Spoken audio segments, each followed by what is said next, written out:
Any last questions on the team or what it's going to cost before we talk about the probability of success?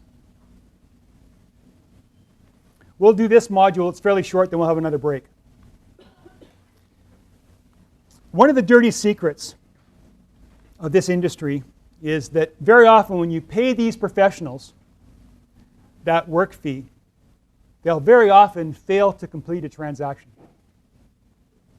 which is a shock to most people. It's like, if you hired somebody to do your audit and they didn't finish it, that never happens. So, if you hire a lawyer to do a contract, how often does it not get done? So we kind of assume, okay, we're going to hire these people, they're going to get it done. Not in this industry. There are almost no statistics available on this. I don't even have a blog post on this because I can't get enough data to even have an anecdotal opinion. And I've been trying to do this for quite a long time. And was it just one of the 3 points you had as the most important criteria in selecting them? yes, number 1 point. This is the most important point. I should have, thank you for emphasizing that before I got too far in here. This is what you care about the most. If I give you our firm's money, are you going to get it sold? You'd think it was an easy part of it, but it's a surprisingly obfuscated, very fuzzy, hard to quantify part. I attended a session that really drove this home for me a few years ago. It was a half-day presentation by one of the world's largest mid-market M&A firms. So imagine a firm with maybe 20 offices around the world, hundreds of people that work in this firm. And there was 100 people in the room. I was bored, I counted. It was a big ballroom in a big hotel. And the presenter said that only 8% of planned exits actually close. And he said it with certainty, and he had it on a slide. And I was so excited because it was the first time I'd seen hard data. And you're kind of getting, I'm a data guy, I like to understand things. So I was really interested, and I went up after and I introduced myself. He was buried with people, so I said I'd follow up later. So he and I exchanged a few emails, and we had a couple of phone calls, and I wanted to discuss this 8% number. And he confirmed it by email twice. So I have 2 emails on this hard drive of him saying, yes, it's 8%. And he actually wrote that it was borne out by what he'd generally seen, which was kind of a vague statement, I thought. But he was very definite about it being 8%. So then I said, I speak and I write about this. Can I quote you? And there was this long silence. And then he said very loudly, no. And then he went on to say something about suing me if I mentioned his name. And that kind of puzzled me. I was young and ideal then, just a few years ago. So I started to ask people, like, what's with this? Here's what happened. I saw this guy, he talked, and there's a fellow in the Professional Association of M&A Advisors who's got a bunch of gray hair, and much more gray hair than I have, and he's really kind of a mentor. And I asked him, and he said, let me tell you the name of the company. And I thought, no way. And he named the company. So I thought that was really interesting. And what my friend said was that the reason he was so sure of that 8% number is that was his firm's success rate. That's why he was so definite. Because in this big firm, you can bet they're measuring how many they actually close. He knew what it was. He was so unembarrassed that he was willing to get up in front of an audience of prospects and say 8%. And he was so unabashed that he wrote it in emails twice to me. He wasn't even apologizing for the fact that 8% of the time they sell the company, which to me is an astoundingly bad result. There should be regulation. Oh, no, maybe not. But it's an astoundingly bad result that they take your money and they get it done less than 8% of the time. And a lot of people won't even believe that that's the case. But the reason... Can we just say that they don't take a job and accept for the percentage? They want success percentage, right? Not the work. So and then I corrected myself and said most of the time. So here's why it works. It's actually a successful model. So what they do is they're really good at getting 100 people into a room. They have really raw presentations that remind you of like multi-level marketing presentations. They talk a lot of people into giving them $50,000. They have a team of people who write the books. The books all look remarkably the same except they put your financials in them. And then occasionally they blast them out on a website and by email. So they take $50,000, they spend $15,000, and every once in a while they sell one as well, which is a bonus. So it's actually a successful, it's a profitable business model. Because it's an unregulated industry, because people who can't make it in the used car business can do this. And this firm is big, growing. If you looked at the website, if you listened to these people, and if you didn't know this, you would have no idea that they were scammers.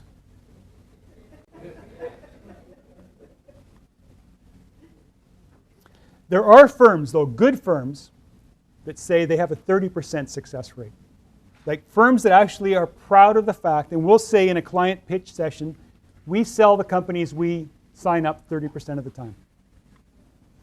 Do they tend to be more specialized? Nope. No, this is it. And so what it looks like, you know, this is the most important criteria here, as our friend from New York just reminded me, is what's the probability that's going to happen? And it looks like this. The low quality firms will literally get it done less than 10% of the time. I think the median, my guess, I don't have data, I think it's about a third of the time. But I think that you can, if you get the right group, get it into the 65, 75, 80% range, if you have the right team and they really are committed. And if everybody's assumption that this is a saleable company, you know, like sometimes even though you think it is, it's not, or even if you hope it is, it's not. But starting with a company that is saleable, then I think it should be 75 to 85% probability of success in this market. There is so much money, there are so many buyers. Failing today means somebody made a bad judgment going in. Company wasn't saleable, wrong team, wrong chemistry. Sir? This success rate, it would include companies that went through the process that weren't necessarily sellable. So that 40% tend to sell. So it sounds like you're including the unsaleable in the core statistics, but and excluding them in the high statistics. No, you're right. In each one of these, a percentage of these companies turned out not to be saleable. But that's the fault of the M&A advisor. They should have known better. It's their job to know if a company is saleable. It's not the company's job. So if they take you on, if they're a good firm, they're doing it because they believe they're going to get a success fee. If they're the scammers, they believe you have $50,000. So a big part of the difference is just their willingness to accept the unsaleable company in the first place. Yes, which if you have an unsaleable company and they take you on, then they're scammers.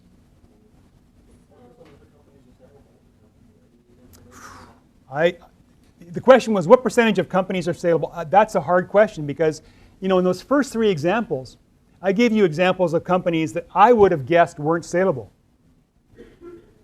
So today, it's a very unusual time right now. Right now, there is so much money.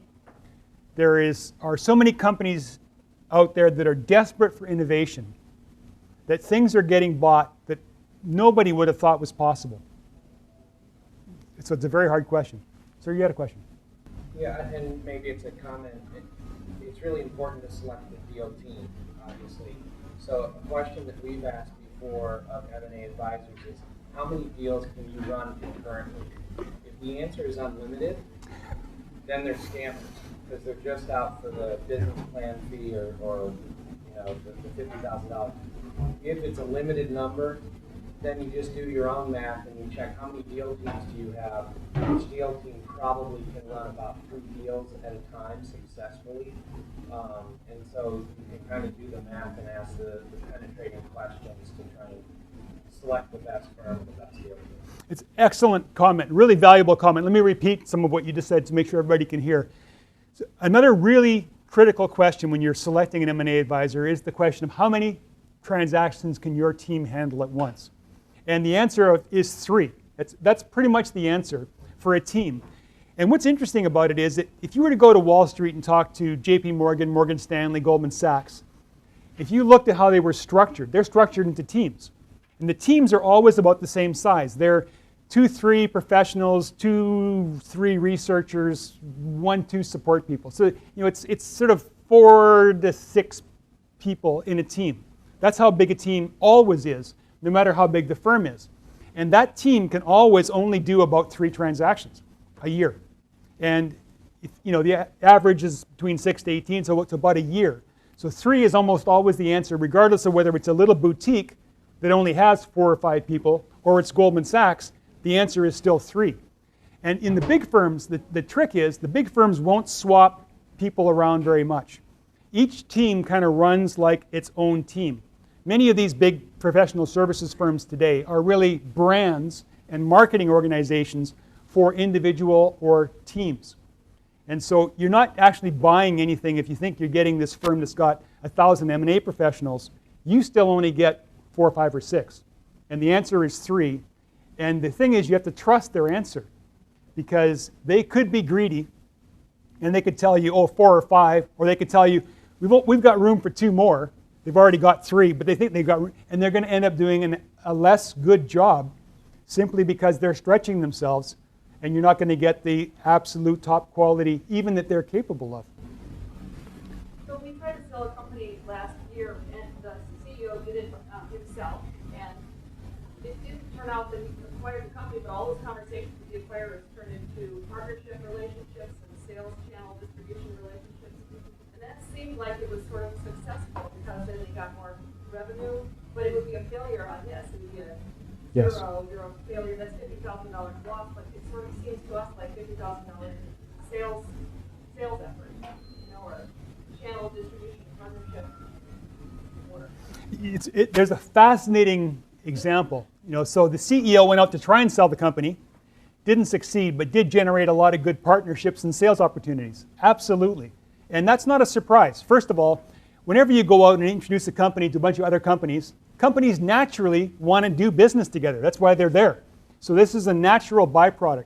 Very often the same thing happens with M&A advisors, is they'll go out, introduce a company. That company won't ultimately be the acquirer, but they will be a business partner, they will be a customer. I think it also shows you what CEOs should do. Even when the CEO goes out and tries to sell the company, it's not what he or she is good at. The result is what they are good at, which is developing opportunities to do business together. That's what CEOs should do. Again, I say that with all respect and humility because I did that mistake myself. I sold my own first company. I didn't do a good job. I feel bad about it to this day. This is part of my penance of making up for what I did to my own shareholders and myself by doing a bad job on my own first exit. I think we're coming to the end of, just let me talk about the lawyer for a couple of minutes, and then we'll have a break. A lot of people are surprised by how much emphasis I put on the lawyer as part of the team. And of course you want to have good legals, but the lawyer is also more important in that they are part of the negotiation in that last part 4, that last 1 to 3 months, when you're negotiating this definitive agreement, which has hundreds of elements. And what happens with M&A transactions, because they're like that cascade of 100 things that has to all succeed before you get the check, any one thing can derail the transaction and kill it. And a good M&A advisor might rescue a transaction several times. There are several times when it looked really bad, but a lawyer can also do that a few times. And some transactions, they're like little kids trying to play in traffic. They just try and die. It seems like it's the natural way that you're trying to make this happen and it keeps trying to die. And it's hard to describe what this feels like, but I've seen it myself quite a few times. You're sitting around a big table, you're dealing with something pops up, and it's like the air goes out of the room. Everybody who's got gray hair kind of just goes, oh, and you just know, that's it, this thing is dead. And there's just some sticking point, some legal point, some flaw sometimes in the company. And what happens when you get this deal is dead feeling, that's when you can really tell who's valuable. So you're all sitting in the room, the feeling's just gone around, this thing is dead, and people are shifting around, and the CEO is sweating visibly at this point.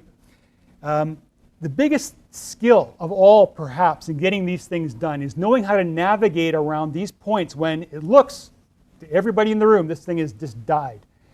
And it's usually the people that are grizzled and battle-scarred and gray-haired are the ones that really find the solution. But when it happens, it's like somebody turned a bright light on. It's equally fast. Somebody proposes the solution, and then all that happens is somebody goes like this on the other side, and everybody goes, oh, it's over. It was dead 30 seconds ago. Now it's alive again. And I often wonder to myself, if it wasn't for that, in some cases it's the lawyer. If it wasn't for that person there having that often brilliant idea, this thing would have died at that point, and it would have become one of those 75% that didn't work out, or the 50% that didn't happen at all, because there was just that one thing out of those hundreds of things that took some real creativity to get around. And a subset of those are legal. A lot of them are deal terms, but it's a really interesting thing that you almost have to be there and you have to feel it in your gut to really appreciate what I'm talking about when that deal feels dead and then when that solution comes up and the light goes back on. It's a thing of beauty. So summarizing, the exit team is going to directly affect the price and terms, of course. A good team will get it done faster. Not a lot faster. It's not like a good team is twice as fast, but a good team won't be learning. A good team won't be making the rookie mistakes. But the most important thing of all is that team is going to determine the probability that it actually does happen. And here are some references on the exit team. Again, they're in your workbook. They're easy to find on my blog. So let's do the same thing. Let's take a break there and reconvene in about 10 minutes.